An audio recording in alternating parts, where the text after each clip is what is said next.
One thing I've noticed for a long time is there's a very much a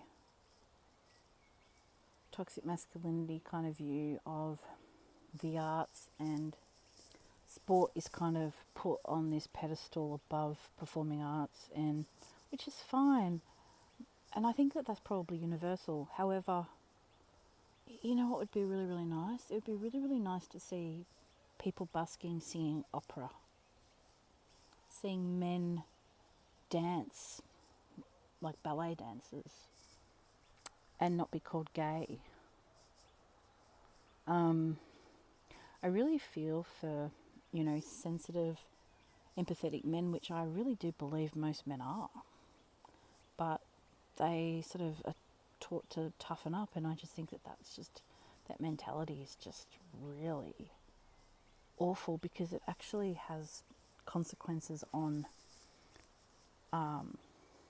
their own sense of self, their interactions, their relationships, their everything. And,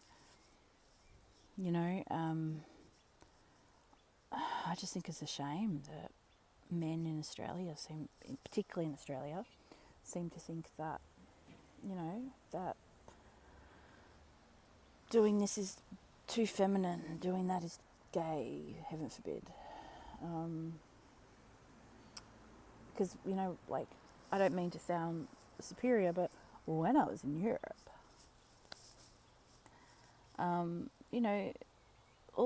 they've got so much culture there. I'm not saying we don't have any culture, but our culture it's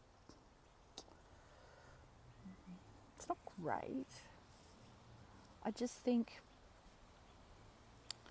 it's just so nice to walk around in, France or in Milan or Florence or somewhere, and there's a guy, 30s, 40s, whatever, singing Nessun Dorma from Turandot. That would be really nice to see. And I think I've probably seen that, maybe, correct me if I'm wrong, maybe once or twice in Australia, in public. Yeah, I don't know, I know that a lot of other women feel the same. Do you guys understand what I mean? Because I actually feel sad that there's this restrictiveness there. That you're sort of oppressed in many ways emotionally. I don't like that. I don't like that for you. No wonder you guys have a high rate of suicide. A high rate of unaliving, rather.